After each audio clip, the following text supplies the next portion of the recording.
man. We're jumping into episode 13 of the No Needed Approval podcast. I'm your host, Pierre Evans, and this is my man, Phil, better known as Stockton and Malone. Obviously, you know who Stockton and who Malone is, right?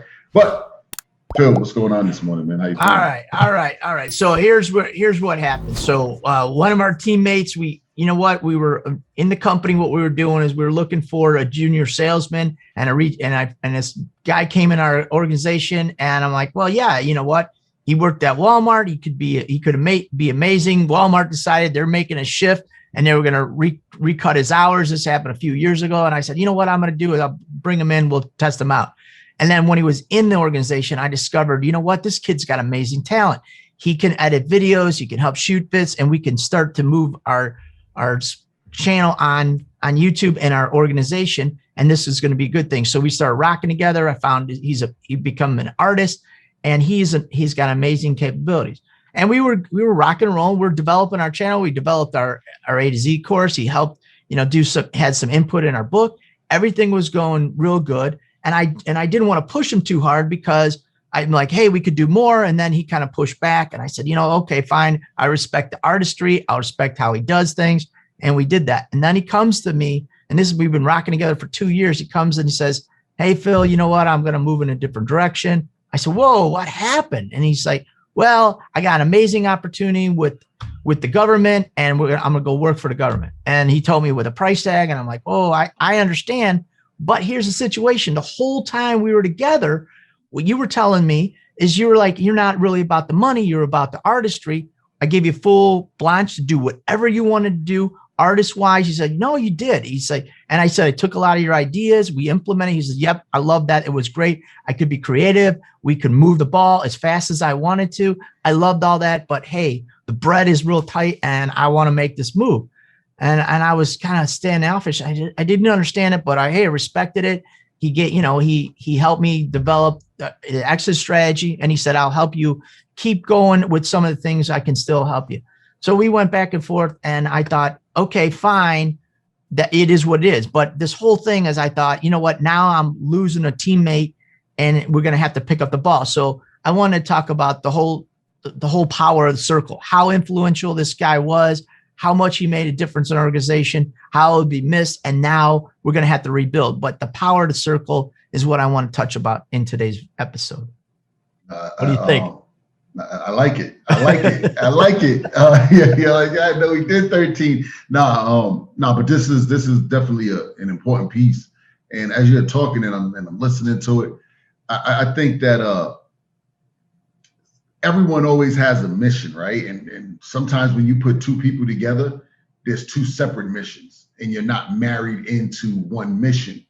And when it's not a marriage, then it's easy to walk away, right? And what I mean by that is both people have to have like the vision, right? Both people, one person needs to be able to paint the vision so well that the other person can see it, feel it, taste it before it even arrives. And if that doesn't happen, then that leaves room for separation, right? This is why, I just think these type of things happen, and they need to happen so that each person can grow, right? The person that's relying on the other person gets to grow, and you start to think about it. It's like, okay, what signs were there? Were there signs there? Did I see something, or did I see something but I really didn't want to see it? You know what I mean? Like, we got to make sure that when we're looking at our circle, people are coming into our circle and they're 100% attached to the mission, to the end result. So, I'm always talking about the tour guide and the travel agent. You know what I mean? Like, I'm always talking about that because they're two different people. The travel agent is like, I can make money by booking somebody a trip. I can go ahead and read up on all of these places and be knowledgeable. The tour guide is the one that's going to say, man, I'm going to bring you somewhere that no one on this island can bring you because they don't know about it, right? I'm going to bring you somewhere secret, and they're going to navigate you through the way. But on the way there, they're going to be pointing stuff out and making the journey exciting. You know what I mean? The journey is exciting. And then when you get to the destination, you're like, wow. And I just think we got to do that with the people that we allow in our circle. And it's nothing bad, right? Like, if someone decides like, yo, I'm going to go this way, that's okay. I want everybody to win. And if you don't feel like you can win here with me, then go win somewhere else. You know what I mean? But just make sure that you're winning. So I just think, man, it's something that when we're looking at our circle, we got to pay attention to.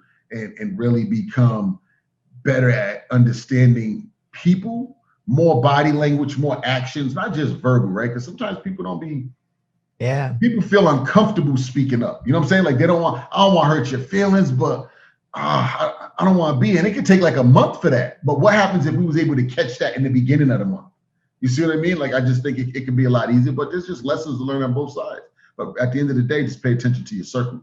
Pay attention to the circle. And you know what, what I also discovered, if I look at the last 2 years, look, man, we've been at as a country, as a world, we've been through some challenging times. And so you can never plan something like that, what just we went through, and things happen. So things go sideways. You got to make the best about what happened.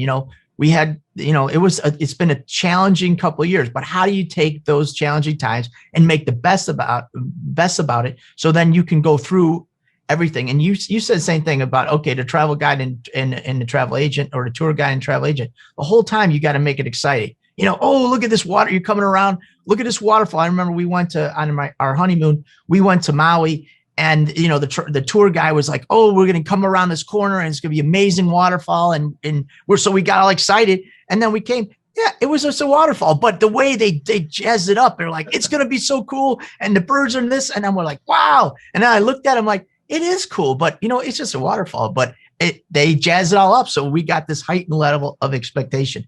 And you know what? One of the things that I think I learned through the whole process was that, I did make it exciting, but not exciting enough. And so I'm going to ramp up my game throughout the process as a leader and say, you know what, I got to do a little bit better job of making it exciting. So the people are like, yeah, because sometimes if you make it a little bit more exciting than the expectation, and then when you do get to experience that, you're like, that was pretty good. So we took yesterday, we took the kids to the ball game, and you know what? It was going to be cold. Okay. Spring, Wrigley Field, it's going to be cold. All right. So we did this, and guess what? I knew I had a choice. If I tell the kids, hey, it's going to be cold, you're not going to enjoy it, let's bundle up. They're like, yeah, okay, it's going to be cold. But I was like, hey, look at how exciting this is. We're at the ball, the field is green, people at stands are going crazy. You know what? And it was cold. But if I made it exciting, then the kids were excited about it. And that's what we did. And that's what sometimes you got to do in life, is you got to make things that are going to be average exciting.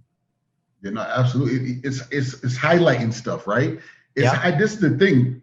When we set out for something, you really don't know all of the obstacles. Like we was just talking before we got on, and you're like, I try to anticipate this and anticipate that, and we can anticipate a lot of stuff, but there's still going to be obstacles that pop up that we just didn't expect.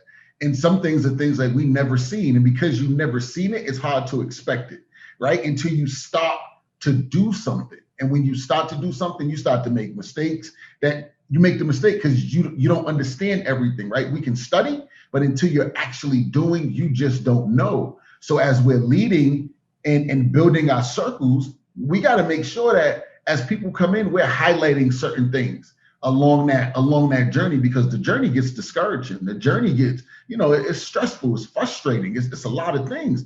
But if you're highlighting wins along the journey, and not just highlighting the wins, right? I think highlighting the wins is cool, but I feel like you're supposed to win. If you do something, you're supposed to do it until you win, right? So highlight the wins. Yeah, always, right? Highlight the wins though. Look at them, enjoy them for a few seconds, and then highlight the lessons. Yeah. Right? Highlight the lessons, because I think if you highlight the lessons from the loss, or the lessons from the frustration, the lessons from the depression, the lessons from the aggravation, trials, tribulations, if you highlight that, when you conquer it, you feel great. Like, you know what I'm saying? Like your confidence is high. Like nobody can tell you nothing. Imagine that thing that you was sitting there, you was trying to figure out, and you're on the computer and you're trying to make this daggone thing work and it don't, but then you finally get it to work. You're like, yeah, like you get like this, right? Like, how do you duplicate that? How do you duplicate that? Because if you duplicate it, then what happens is every time you get challenged, you're like, okay, I got challenged before, I'm gonna knock this thing out. And you keep working, and you're like, yeah, I remember I got frustrated, but I didn't stop. Now you got something to actually use data, right? You got data now. You're collecting data on yourself. I get frustrated here. But when I go through and I do this, the frustration goes away. And then when I finally win, this is what happens. Oh my God, I come out better. Like when you start to dissect that, I think now you start to look at like what people consider a loss, right? Or things not moving at lightning speed. You'll start to look at that not as in a negative, but as in a positive. And when you can start to take things that make you feel defeated, that make you feel less than, when you can take things like that and turn it around to where now you're excited in these downtimes. Because no one, at the end of the day, nobody is not excited when they win, right? When you win, you're excited. But when you don't win, you're not excited. So how do you create excitement during those times when you're not winning? I mean, and that's what we got to do for ourselves, and then put that inside of our circle. So when people feel like leaving, they're like, hold on, man, what's out there? Oh man, what opportunity do I have here? So we got to make sure that we paint that picture, man, in full. So when you talk about the power circle, so this week, you know what, I had a challenging situation in the business, and I didn't know how to handle it. So I called, I pronounced this wrong, but I call Concierge, and that, I guess it comes from The Godfather or something like that. So my buddy in work, he goes, what, Constantina, Tina? Or like, and I said, no, what are you talking about? He's making fun of me, like in the Latino community, they when you turn 16, they get, or maybe it's 15, they get that big celebration. So he was making fun of me, and I said, no. So he said, who is it? I want to know. I go, I'm not telling you who it is. So I call this guy and I said, hey, this is my situation. And he says, okay. Here's what you do. Because I said, if I go this way, this happens. If he goes this way, this happens. What do I do? And he goes, this is what you do. And he gave me the playbook. And I thought, wow, that's the power. It's a 5-minute call. I call the guy. He's on vacation, and he answers the phone. Boom, he tells me what to do. And I thought, that's the power of the circle. Now I got a guideline. Will it work? Most of the time it works, but if it doesn't, at least I know which way to go. And that's the power of the circle, is to be able to have that, let's call it, he's a friend. Is he a coach? He's just more of a mentor, but you know what? He could be a coach. And he's an amazing individual, but that's what it's the power of the circle. You get that insight, and and before I would be struggling. I'm like, I don't know what to do. And then you think about it and go over it a million times in your head, and you waste all that energy. All I had to do, make a call, boom, he gives me the playbook and implement it like right away. So that's what we did. And it was amazing, but it's just the power circle. Do you have those ability to call those people or rely on them or lean on them? And you know what? That's what I've tried to do over 20 years in business, is come up with that, is that circle. Yeah, no, it's important. It's important, but you got to know, this is the thing, man, when people are building circles, if you haven't built yourself, right, and understand you, it's hard to put the right people around you. So yep. if you know that, if you don't fully know yourself, I'm talking about ins and outs. What are your triggers? What are the triggers to get you motivated? What are the triggers that demotivate you? What are the things that excite you? What are the things that you want? How do you plan on getting there? Like, you never have to know like 100% how you're going to get there, but you need to know a certain amount of moves, right? Like when you look at chess, I think it's, when you get to the point and you can think 15 moves ahead, you're a grandmaster. Wow. At 10 moves, or is it 20? It might be 20. It's 15 or 20.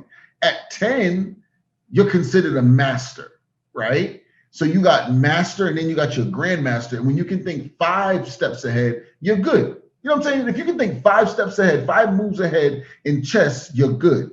If you can think 10 moves, you're a master. 15 moves, you're a grandmaster. Do you know how long it takes to be able to think 15 moves ahead? But if you can be good, right? And we're talking better than average, and majority of the people are living on average. So when you can think 5 steps ahead compared to somebody who can't see beyond step 1, right? Who can't even see step 1 to get started, this person now coming to your team, you done open their vision to a whole new world. It's like putting on glasses, and you ain't wore glasses in forever, but you finally put some on, and you're like, oh shoot, that's what that looks like.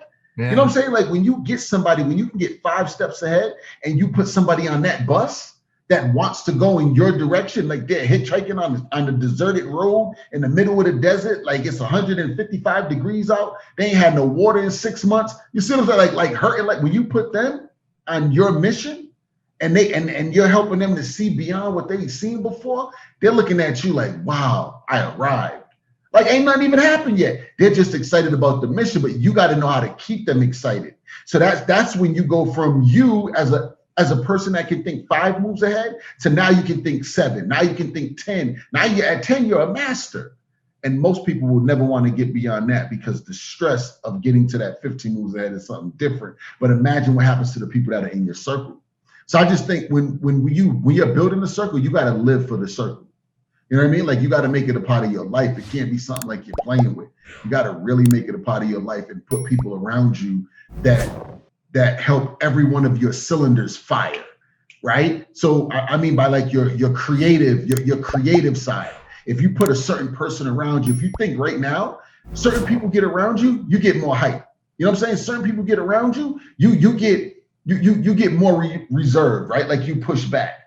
So know what you need, and then put the people in the circle that's helping that cylinder to fire, right? Creativity, your confidence, your self-esteem, your motivation, your happiness, right? And nobody can make, you got to make you happy first, but you put people around you that grow that happiness, right? It's up to you to keep it. It's up to you to have it, but you got to have people around you that help you to stay in that place where you can keep that happiness, man. And we all have to have it, right? We all have to have it. So I just think learn yourself before you even think about building a circle, and then put people around you that is going to help that part of you to become better. Right. No, that's good. That's good. You know what? You were telling me today, right now, about the 15 move. I remember we had a student and they said, hey, how do I get from here to there? And I laid out basically just what you said, like 15 steps. You got to do this, this, and this. And this has been over a couple months. And so now they're coming back and say, okay, I did step 1 and 2, but step 3, I'm not there yet. I don't understand what to do. So I brought back an old email and I said, hey, remember on the call, we had this, we talked about that. And this is where we're at. You did step 1 and 2. Great job, amazing, because step 1 and 2 are very hard. But now step 3, this is where we gotta get to. And you're kind of going sideways. You're a little frustrated because you got to do step 3 to get to the next move. And so I sent that email out today and I said, hey, you know what? This is where you're at. This is where we got to go to. The end result is, we're gonna have an ATM on the street. We're gonna make some transactional volume. We're going to have residual income. But the next step right now is you got to actually secure, you got to talk to that business owner. You got to secure that location. That is the next step, and concentrate on, you don't have to concentrate on anything else but that step. They told me in the beginning, they already had that down and the business went sideways. So now we got to go back, engage in that relationship, either with that store owner or the next one, to get to the next step. So that's where they're at. But what you said is right. We laid out basically 15 steps to get them to where they're at. And now they're on step 3. And they kind of forgot, hey, I don't know what to do. This is what we got to do. Yeah, people, when you think about it, man, and you're looking at steps and people are working on, like, you do 1 and you do 2 and you're like, okay, it was hard, I got through it. Right. That takes a lot of energy. And this is what I'm saying. When you can get data on yourself, right? People always talk data, like they want to know the analytics. They want to know, they want to track everybody that goes to the website. They want to track all the behavior to learn the audience, right? But you're your first audience. Like you need that attention that you're giving to everything else. You want to attract, you want your website to capture. Cool. What are you capturing out of life? And when you know that, you can look back now and say, okay, when I was doing step 1, this is how I was feeling. This is how I got through it. I got to step 2 and I went through that frustration, all of the pains all over again, but I got it done. The problem is now I got to go into step 3 and I got to challenge myself again. I got to push myself beyond my breaking points again, because I wanted to quit in step 1. I wanted to quit in step 2, but I got through it. I don't have the energy to do this anymore. It's like when people have kids, they're like, man, I got 2 kids. I'm a little older now. I don't have the energy for it. Yeah, I'm just going to pass. And you start to do that with the steps. You're like, step 1, right. All right, cool, I'm ready. And it drains you some, but you go through it. Imagine if when you get to step 3, 4, 10, you can have that same excitement for step 1, but you got to become addicted to the pain. You know what I'm saying? You got to become addicted to the trials and errors. You got to become addicted to everything that you don't like, everything that you don't want to do. And the only way you do that is to constantly get over something and then understand how you got over it. Because you got to recapture that feeling. You got to recapture that motivation, that momentum. You got to recapture that. And it's hard. It's frustrating. I tell you, man, and I talk about it, right? We look at through the pandemic, 2020, like, yo, crushed me. Do you know that I'm looking at it? Not one time did I say, yo, I'm not doing this, right? But I'm like, I got to take a second. I'm like, no, I can't take no second. What do you mean? I ain't take a second in the beginning. I started to go into the data. The data helped me to keep pushing forward, right? And now I'm just like, stuff's just happening. But it's not just happening by mistake. It's happening because I didn't fall victim to the lack of data on myself. You know what I'm saying? So I just think that collect data on yourself. Know what makes you tick, what makes you move.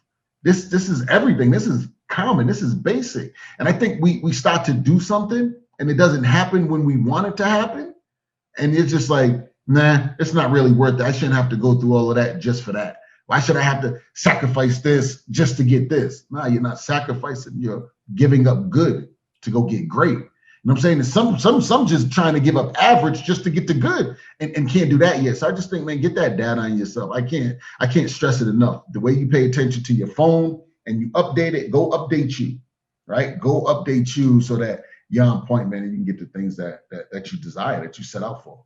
You know what you said it about the pandemic. You know what, there was, and we talked about this, you and me talked about this so many times. It's like, look, we got the pandemic and people were going sideways about the whole situation. They had all this time on their hands and they were, instead, a lot of people, they were binging out on Netflix and other people were working in the trenches. So like you and me, we're out there, we're working in the trenches. We're putting in hard time in. And now, you know what, we're coming on the other side of it. And it's just going to be amazing going on the other side.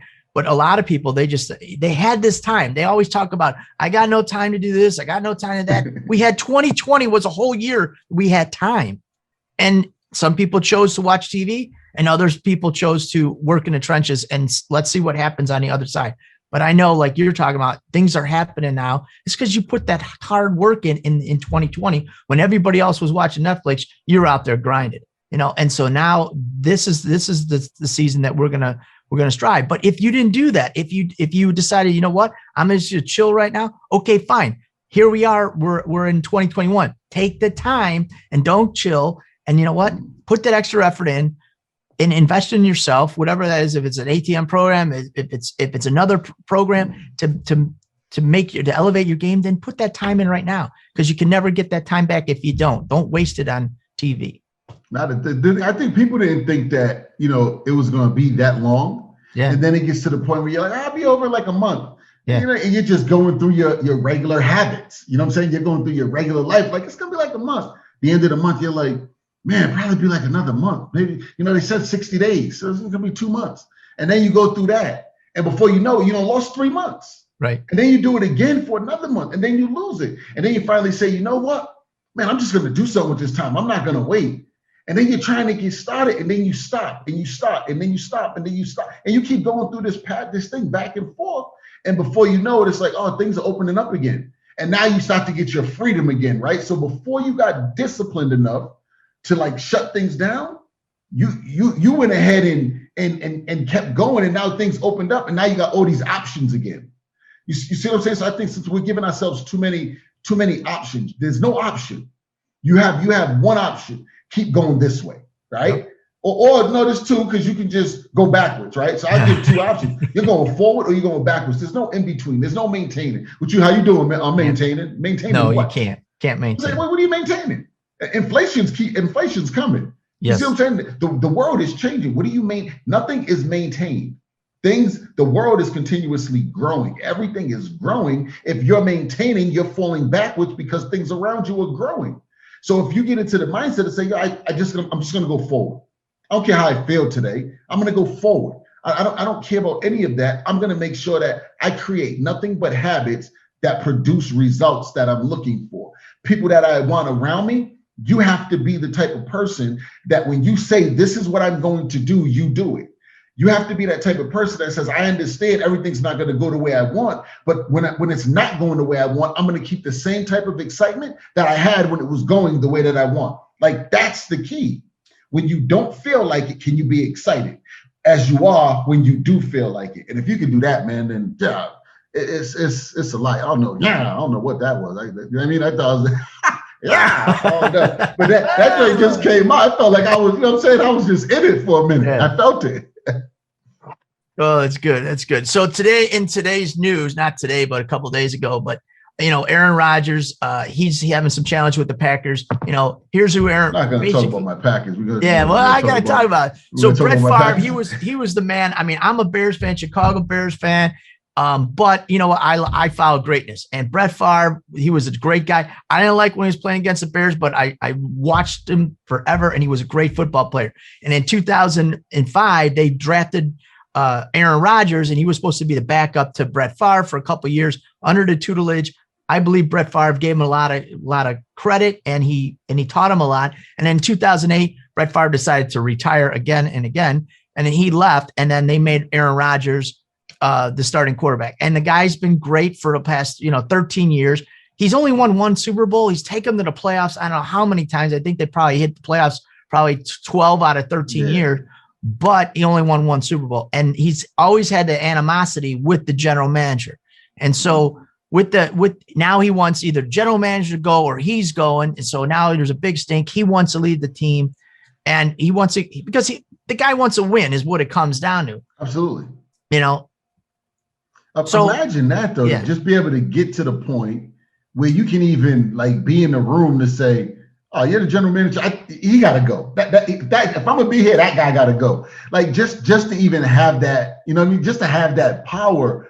Imagine the circle he had to create. Yeah. You know what I'm saying? From trainers to just imagine that. You know what I mean? Like, and it's frustrating when you're putting in all that work and you don't get what you want, right? So we were just talking about that. He got one ring.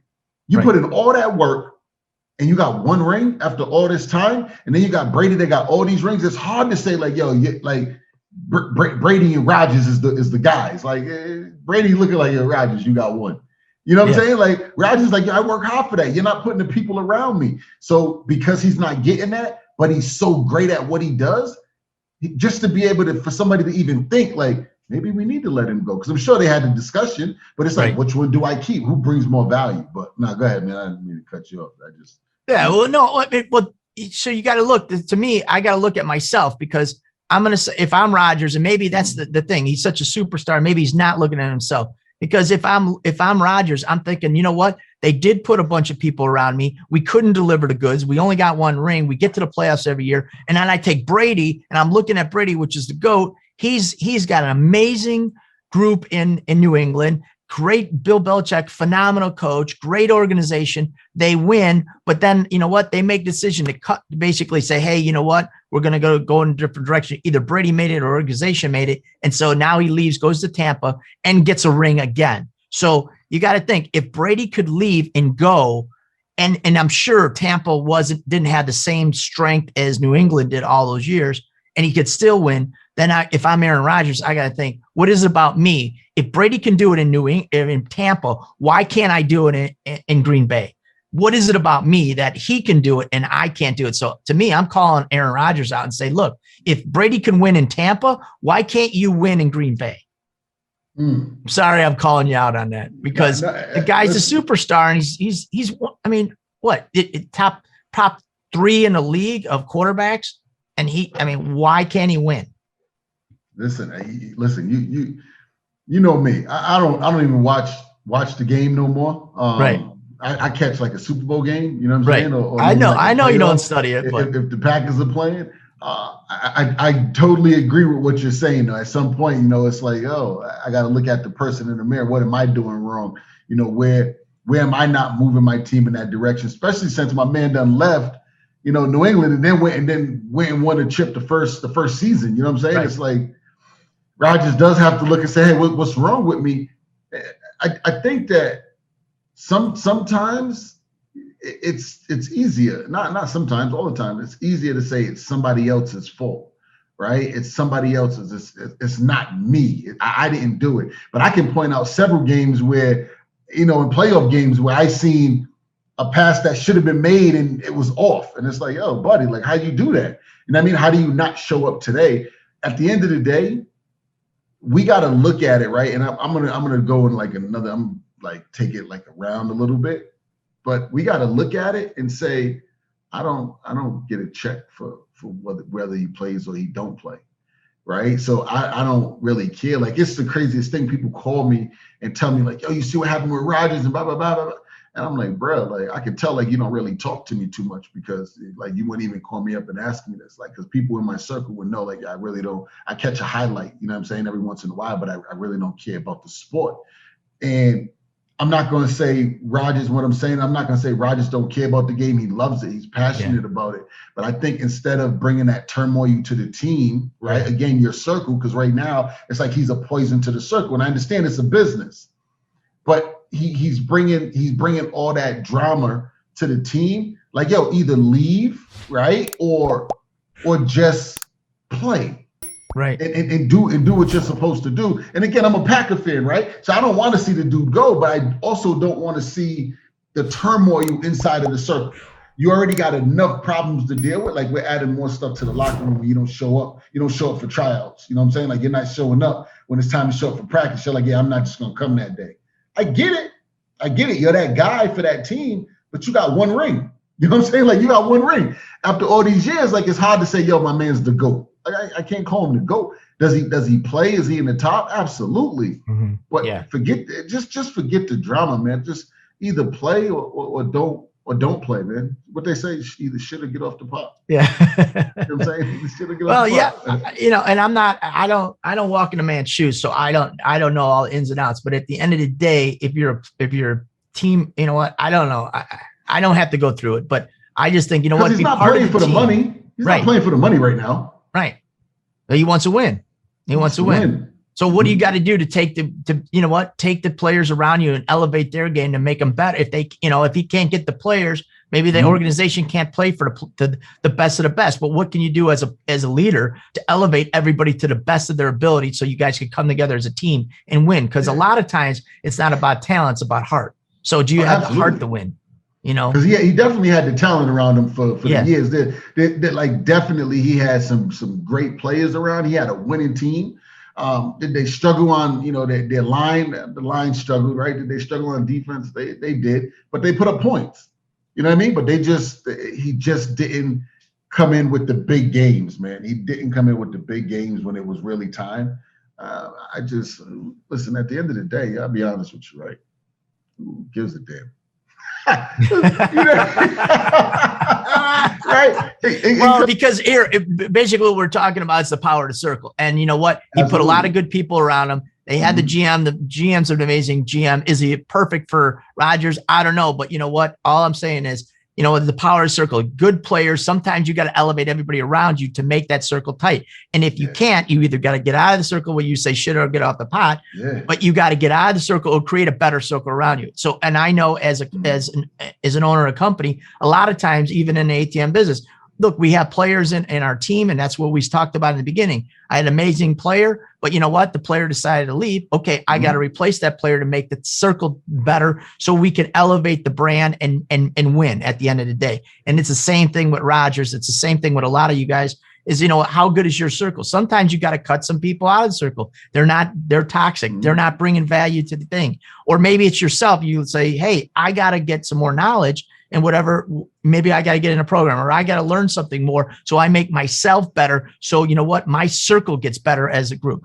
So that's what we're talking about today is making the circle better and the importance of the circle and bringing either value or going and replacing the talent. So that's how I'm trying to bring it all together. So if you got to think about this though, right? If you have the right people around you, meaning the ones that are playing, right?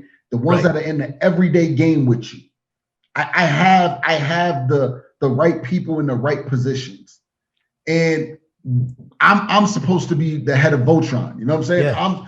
I'm probably to my age. Some people don't like, well, Voltron, what's that? But anyway, I'm the head of the ship. I'm the captain, right? If it was me, I'd said Flash Gordon, but that's okay. I know Flash. I know Flash. I had the shirt with the little boat. You know what I'm saying? I know Flash.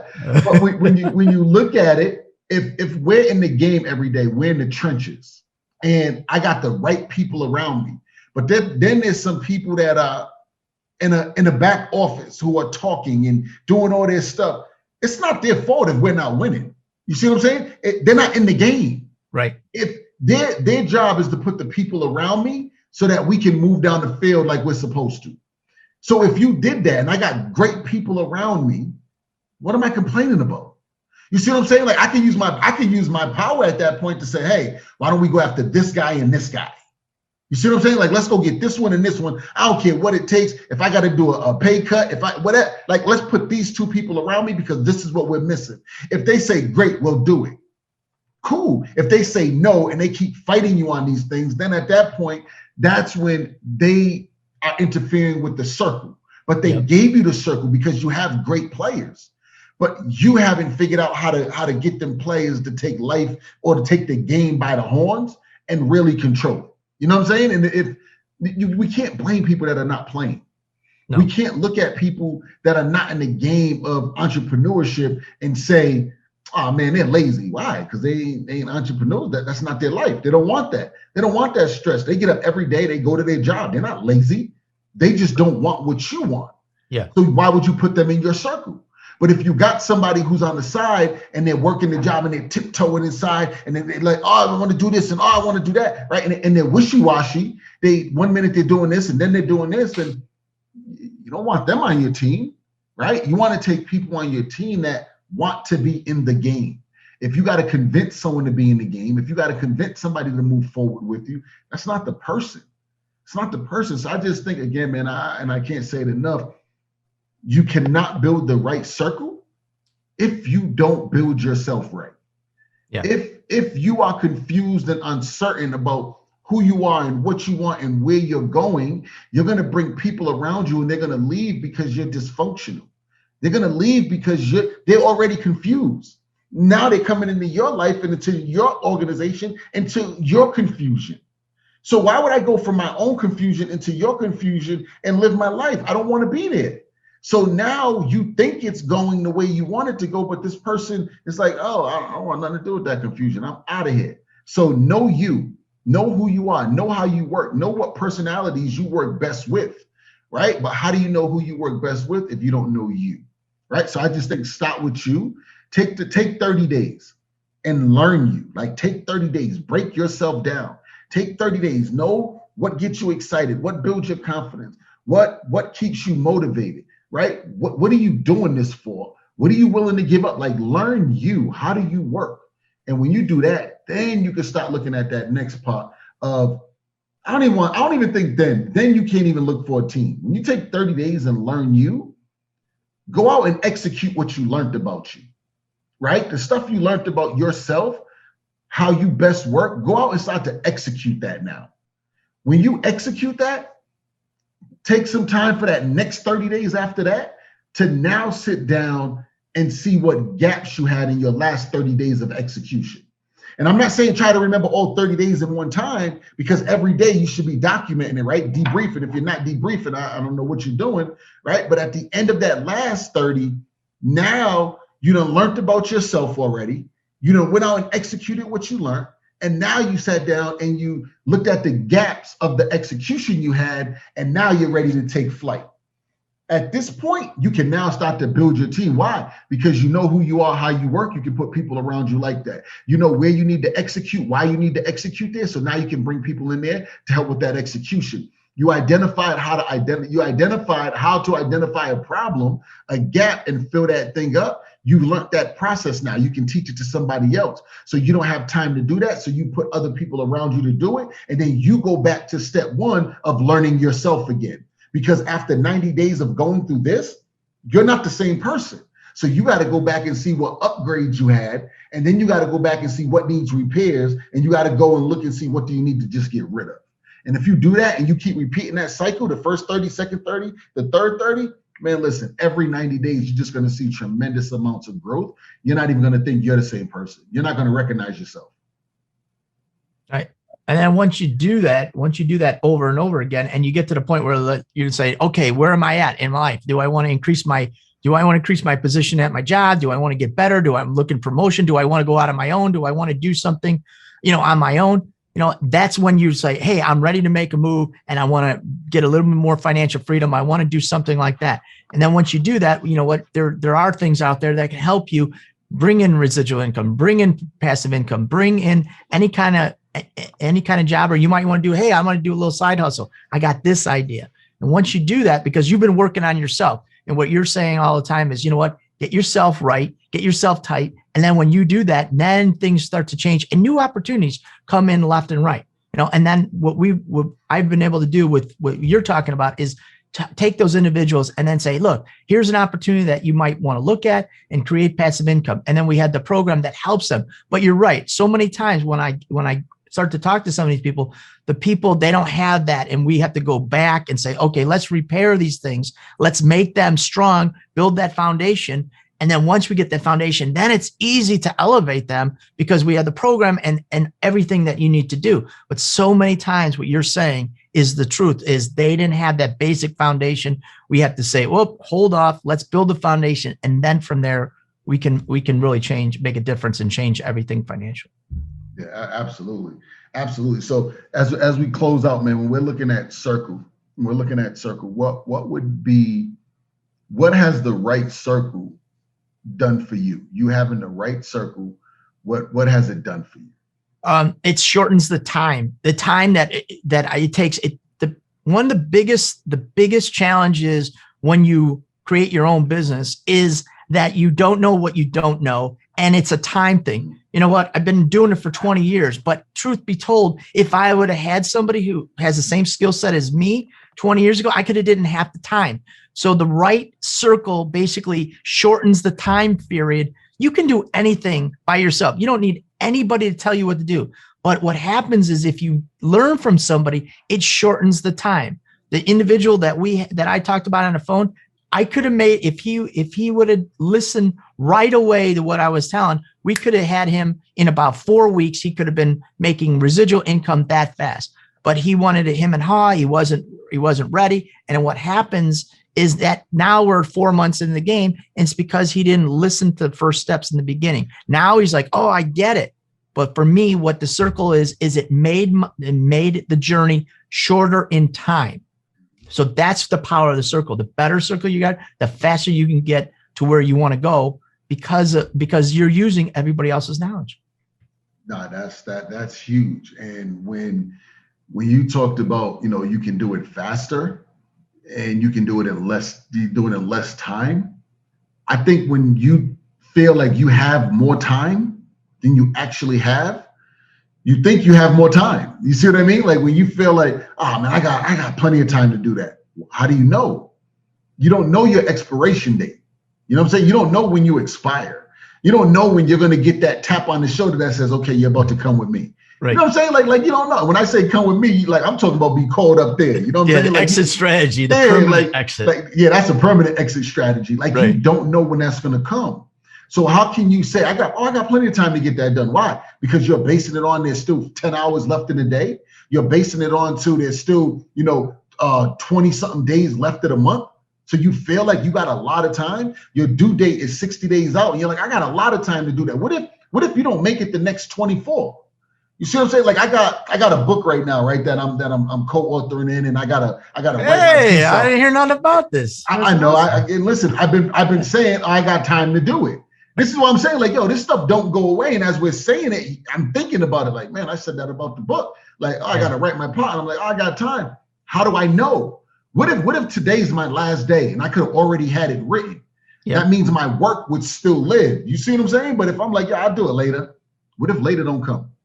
I do it another time. What if another time don't come? Right. Like all we have is what we know we have. And I have the present right now. I have this moment. So in this moment, I'm going to do this because if I do this, it's going to bring me to the next thing for the next moment. But if I say I'll do it later, well, what am I doing with the time now? Relaxing?